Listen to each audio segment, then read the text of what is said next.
The Grand Hall of the Galactic Council stretched across 3 kilometers of polished obsidian floors and crystalline pillars that reached toward an artificial sky.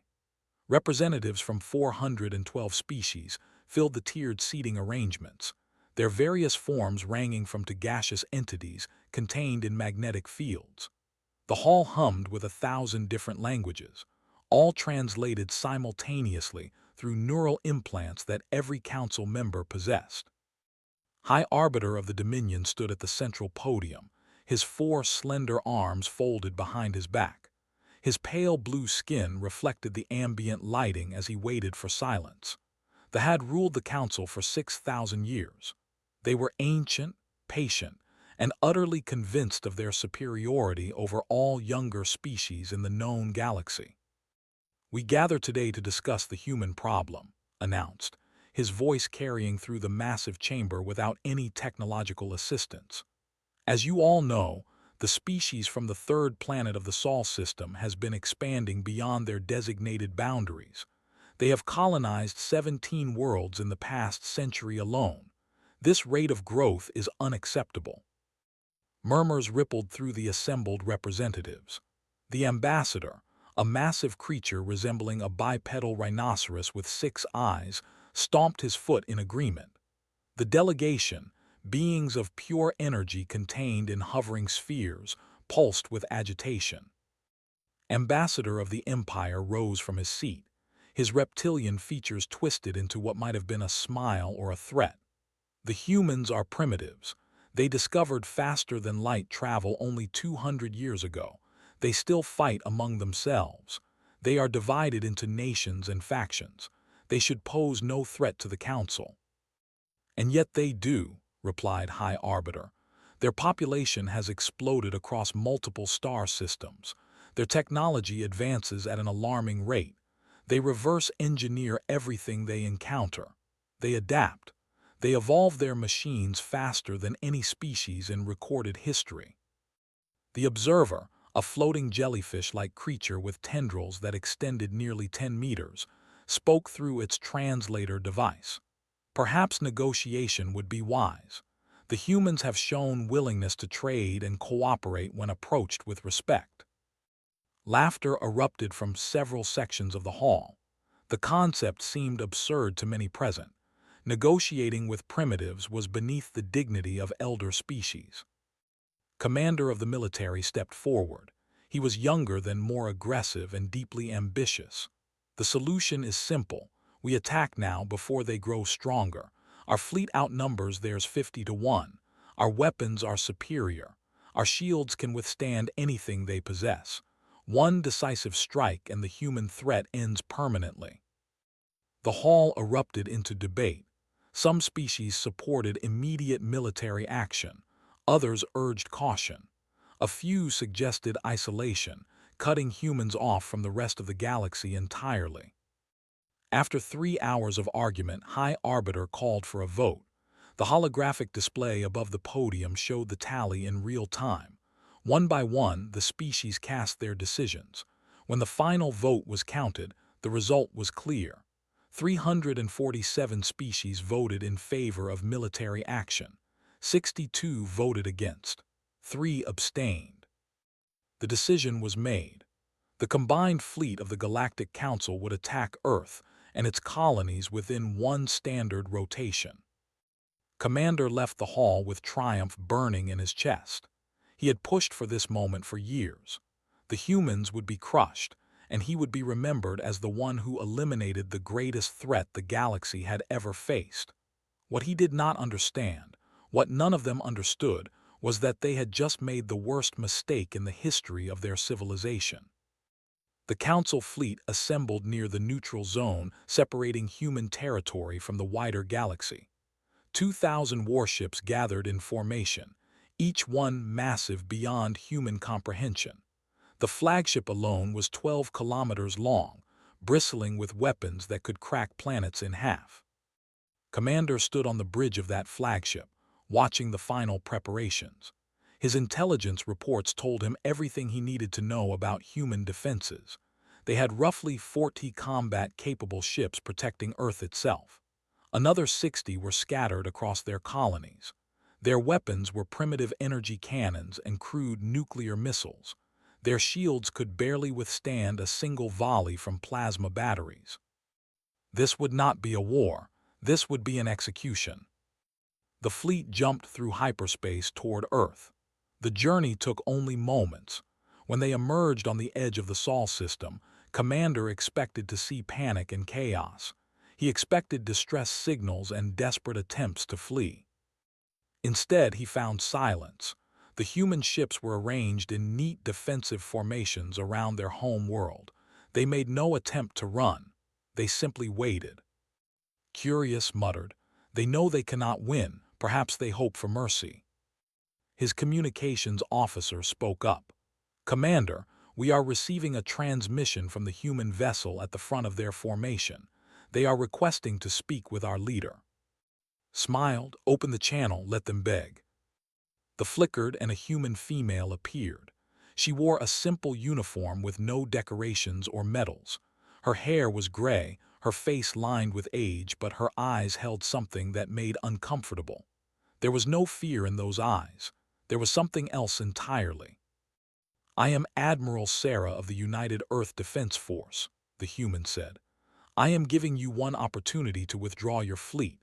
Turn around now, and we will consider this an unfortunate misunderstanding." Laughter erupted across the bridge. The arrogance of this primitive creature demanding that the mightiest fleet in galactic history retreat was beyond absurd. "You have 40 ships," replied. "I have 2,000. Your weapons cannot penetrate our shields. Your civilization is about to end and you threaten us." Admiral nodded slowly. "I understand that you believe this. Every species that has ever attacked Earth believed the same thing. The Raiders believed it 300 years ago.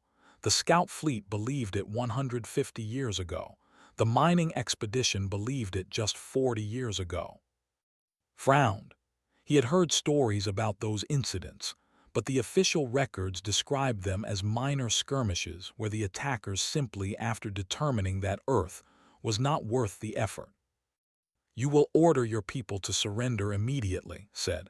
"Your colonies will be occupied. Your species will be reduced to a manageable population and confined to a single continent on your home world. This is not negotiable." Admiral smiled. It was a cold expression that did not reach her eyes. "Commander, what do you know about the history of human warfare?" The question seemed ridiculous. "Your species has barely achieved space travel. Your wars are fought with chemical explosives and primitive energy weapons. You are children playing with dangerous toys." "That is where you are wrong," replied. "Humanity has been at war with itself for our entire existence. We have spent thousands of years perfecting the art of destruction. Every generation of humans has devoted its greatest minds to creating new and more efficient ways to kill each other. We did not evolve in peaceful cooperation we evolved as predators, as hunters, as survivors of endless conflict." Waved his hand dismissively.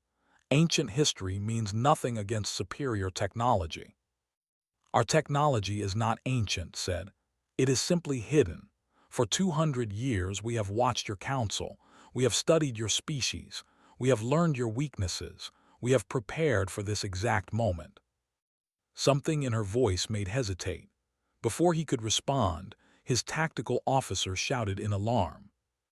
"Commander, unknown contacts emerging from hyperspace. Hundreds of them. No, thousands." They shifted to show the space around them. Ships were appearing everywhere. Human ships. Not the crude vessels intelligence had reported, but something else entirely. These ships were sleek, angular, and radiating power signatures that should have been impossible. Commander stared in disbelief as the count continued to climb. 5,000 ships, 10,000, 15,000. The human fleet now outnumbered his own by a factor of 8. "You thought we showed you everything," Admiral said. "You thought we were too stupid to hide our true capabilities. For 2 centuries we let you believe we were primitives. We let you underestimate us. Every technology we captured, we reverse-engineered and improved. Every weakness in your designs we exploited. We built our real fleet in hidden facilities throughout the galaxy, waiting for this day. Tried to find his voice. This is impossible. Our intelligence networks would have detected construction on this scale. Your intelligence networks were infiltrated decades ago, replied. Humans are very good at blending in, at adapting, at becoming invisible. We walked among your species. We learned your secrets. We prepared. The tactical display showed the human fleet moving into attack formation. Their weapons were charging, and the energy readings were terrifying. You have one chance to surrender, Admiral said. Transmit your unconditional capitulation, and your crews will be spared. Refuse, and we will demonstrate exactly what humanity is capable of when threatened. For the first time in his life, Commander felt fear. Real, primal terror gripped his hearts. He looked around his bridge at the faces of his crew. They were all watching him, waiting for orders. Fire all weapons, he screamed. Destroy them. The battle lasted exactly 17 minutes. Human weapons tore through shields like they did not exist. Their ships moved with speed and agility that physics. They fought with coordination and precision that seemed almost supernatural. When the slaughter ended, not a single council ship remained functional. Commander sat in the wreckage of his bridge, surrounded by the bodies of his crew.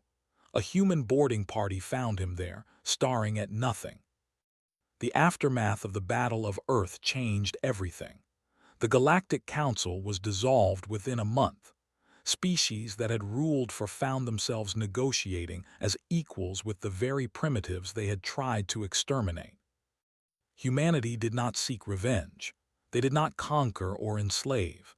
Instead, they offered something the Council had never considered: true partnership, genuine cooperation, a new galactic order based on mutual respect rather than domination. High Arbiter, stripped of his title and power, was brought before Admiral for questioning. He asked her only one question. Why did you not destroy us completely? You had the power. We would have done it to you without hesitation. Admiral considered his question for a long moment. Because that is not who we are, she said. We fight to survive. We fight to protect what we love, but we do not fight to dominate. The greatest victory is not destroying your enemy. It is convincing your enemy to become your friend. Did not understand. His species had never thought in such terms. But as the years passed and the new alliance flourished, he began to see what the humans had always known. True strength was not in weapons or ships. It was in the courage to offer mercy when vengeance would have been easy. The humans had not just won a battle, they had won the future.